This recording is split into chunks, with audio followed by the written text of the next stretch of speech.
एक ऐसे सुबह में आप जागते हैं जो अपने कोलैप्स के कगार पर है। प्राइसेस आसमान छू रही हैं, बेरोजगारी बढ़ रही है, तेल की कीमतें इतनी बढ़ चुकी हैं और भंडार इतना कम है कि सरकार मुश्किल से 2 हफ्ते के आयात का खर्च उठा सकती है। यह कोई कल्पना नहीं है। यह साल 1991, भारत एक भयंकर आर्थिक संकट के मुहाने पर खड़ा था। हर तरफ घबराहट का माहौल था।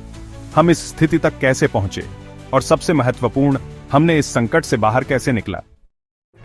ऐसी स्थिति में प्रवेश करते हैं डॉक्टर मनमोहन सिंह, जो उस समय फाइनेंस मिनिस्टर थे।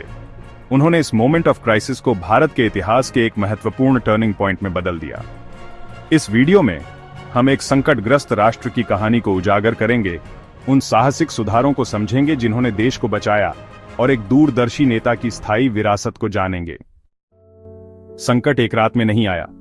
कई वर्षों की गलत प्रबंधन और वैश्विक झटकों ने इसकी नींव रखी। चलिए इसे विस्तार से समझते हैं। बैलेंस ऑफ पेमेंट्स क्राइसिस 1991 तक भारत के विदेशी मुद्रा भंडार इतने कम हो गए थे कि वह केवल 2 हफ्तों के आयात को कवर कर सकते थे। गल्फ वॉर ने तेल की कीमतों को बढ़ा दिया, जिससे हालात और भी बिगड़ गए। फिस्कल डेफिसिट जीडीपी के 8.5% तक पहुंच गया। सोचिए, जैसे कोई घर अपने खर्चे अपनी आमदनी से बहुत ज्यादा कर रहा हो। यह स्थिति अस्थिर थी। पॉलिटिकल इंस्टेबिलिटी सरकार में बार बार बदलाव ने पहले से ही नाजुक अर्थव्यवस्था में और अधिक उथल पुथल मचाई। कल्पना कीजिए, आप 1991 में एक दुकानदार हैं। कीमतें बढ़ रही हैं, ग्राहक कम हो गए हैं, और इंपोर्टेड गुड्स जैसे जरूरी दवाइयां उपलब्ध नहीं हैं। ये लाखों भारतीयों की वास्तविकता थी। हालात इतने खराब हो गए थे कि भारत को इंटरनेशनल मॉनेटरी फंड (IMF) से $2.2 बिलियन का कर्ज प्राप्त करने के लिए 47 टन सोना गिरवी रखना पड़ा। यह एक नेशनल ह्यूमिलिएशन था, लेकिन साथ ही यह एक वेकअप कॉल भी था। ग्लोबली चीन जैसी अर्थव्यवस्थाएं पहले ही खुलने लगी थीं। भारत का अत्यधिक रेगुलेटेड सिस्टम, जिसे लाइसेंस राज कहा जाता था, तेजी से ग्लोबलाइजिंग वर्ल्ड में इनएफिशिएंट साबित हो रही थी।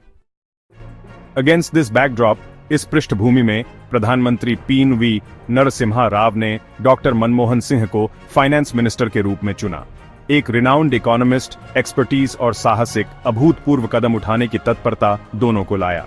Doctor Singh's speech in Parliament, "The time has come for India to chart a new course. No power on earth can stop an idea whose time has come."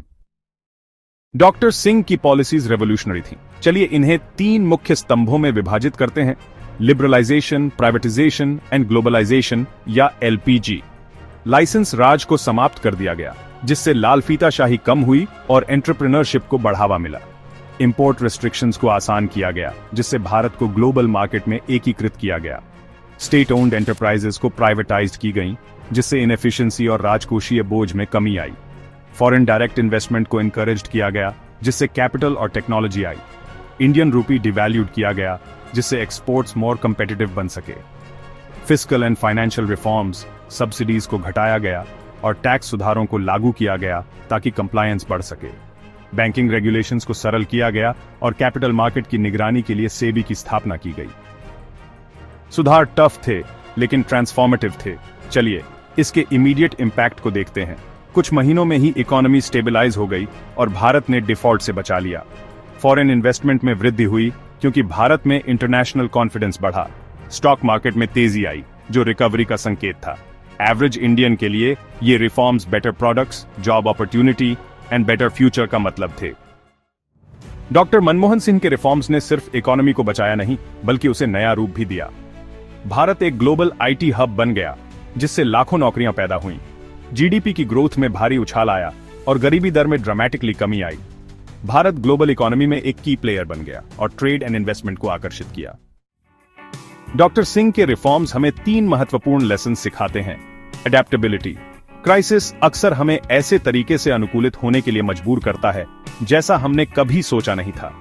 Visionary leadership, परिवर्तन के लिए साहस और एक स्पष्ट दृष्टिकोण की आवश्यकता होती है।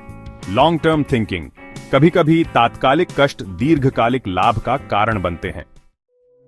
जैसे ही हम मनमोहन सिंह के हालिया निधन पर विचार करते हैं, हम सिर्फ उनके आर्थिक सुधारों को नहीं, बल्कि भारत की क्षमता में उनके अडिग विश्वास को भी सम्मानित करते हैं। उनकी दृष्टि आज भी हमें आधुनिक चुनौतियों का सामना करते हुए मार्गदर्शन करती है। हमें कमेंट्स में बताइए कि ये रिफॉर्म्स आपके जीवन पर कैसे असर डाल चुके हैं। लाइक, शेयर और सब्सक्राइब करना न भूलें, ताकि हम मिलकर उन कहानियों को खोज सकें जिन्होंने हमारे देश को आकार दिया।